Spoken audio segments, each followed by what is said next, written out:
நெருப்பு எல்லா வயலுக்கும் பரவி மொத்த பேரோட வயலும் வீணா போச்சு. அதனால ஊருக்காரங்க எல்லாருமே எர்ரையா போலம்மா மேல பழி தூக்கி போட்டாங்க. இந்த விஷயம் ராஜாவோட காதுக்கு போச்சு. என்னாச்சு? பஞ்சாயத்து ஆரம்பிக்கட்டும். இந்த புருஷ பொண்டாட்டிங்க சேர்ந்து எங்க ஒட்டுமொத்த விளைச்சல நாசமாக்கிட்டாங்க. ஊர்க்காரங்க போட்ட எல்லா விளைச்சல ஒரே நாள நாசமாக்கிட்டாங்க. ஐயா, எங்களால விபத்து ஆனது நிஜம்தான். ஆனா அது வேணும்னே நாங்க பண்ணல ஐயா. ஆமாங்க ஐயா, எங்க வயல மொத்தமும் காட்டு பண்ணி நாசமாக்கிடுச்சு. அதுகிட்ட இருந்து வயலை காப்பாத்ததா சின்னதா அங்க நெருப்பு மூட்டணும். அதுக்குள்ள பெருசா காத்து வீசி அந்த நெருப்பு போய் வயல்ல விழுந்து நெருப்பு பிடிச்சுக்குச்சு.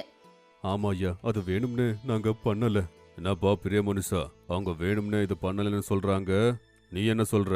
தெரிஞ்சோ தெரியாமலோ பண்ணாலும் கூட அவங்களால ஊருக்குள்ள அரிசியே இல்லாம போயிடுச்சு. அடுத்த விளைச்சல் வர வரைக்கும் நாங்க எல்லாருமே பட்னியா இருக்கணுமா? நீ சொல்றது சரிதான்.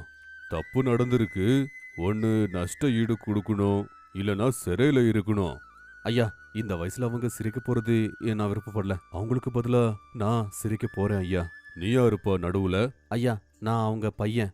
அப்புறம் என்ன? அவங்க கேட்ட நஷ்ட ஈட கொடுத்துட்டு உங்க அப்பா அம்மாவா கூட்டிட்டு போ. நாங்க ஏழைங்க ஐயா. நாங்க நஷ்ட ஈடு கொடுக்கற அளவுக்கு அவ்வளோ எங்க கிட்ட ஒண்ணுமே இல்ல ஐயா. அதுக்கு தான் வேற ஏதாச்சும் வழி இருக்கான்னு கேட்க வந்திருக்கோம் ஐயா. என்ன ஐயா இது? அது ஆவாது இதாவதுன்னு எப்படி? ஐயா, சிறையில என்ன போடுங்க.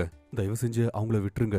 சரி சரி, அவங்க வயசானவங்க, வேணும்னு அவங்க பண்ணல, அதனால அவங்கள நான் விட்டுடுறேன். அப்புறம் ஊருக்காரங்க கேட்ட நஷ்ட ஈடு உன்னால கொடுக்க முடியாது. அதனால உன்ன மாறு வயசு பையனை சிறையில போட்டு உன்னோட இளமைய வீணாக்க விரும்பல. அதனால நீ சம்பளம் இல்லாம எங்களோட குதிரை பண்ணையில 1 வருஷம் வேலை பார்க்கணும். இதுதான் என்னோட தீர்ப்பு.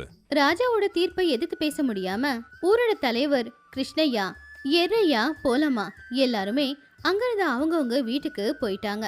நாட்களும் போய்கிட்டு இருந்துச்சு. கிருஷ்ணய்யா குதிரை கொட்டகையில சம்பளம் இல்லாத வேலைக்காரனா வேலை பார்த்துக்கிட்டு இருக்கும்போது இந்த பக்கம் எர்ரையா, போலம்மா 2 பேரும் புள்ள ரொம்ப கஷ்டப்படுறானே அப்படின்னு வருத்தப்பட்டுக்கிட்டு இருந்தாங்க. இப்படி இருக்கும்போது ஒரு நாள் ராஜாவோட புள்ளைக்கு பெரிய வியாதி வந்துச்சு. ஐயா வைத்தியர, ஒரு 10 நாளா இருந்து என் சின்ன பையன் இப்படி கட்டல்லையே இருக்கான். மறுபடியும் உன ஆரோக்கியமா நான் பார்க்க முடியாதா? ஐயா, என்னோட முயற்சி எல்லாத்தையும் பண்ணிக்கிட்டு இருக்க. இது என்ன நோயின்னு கூட எனக்கு புரியறதுக்கு 10 நாள் ஆச்சு. சொல்லுங்க வைத்தியர, நான் என்ன வேணாலும் பண்றேன். ராஜா, இளவரசருக்கு வந்திருக்கிறது ஒரு விதமான நோய்.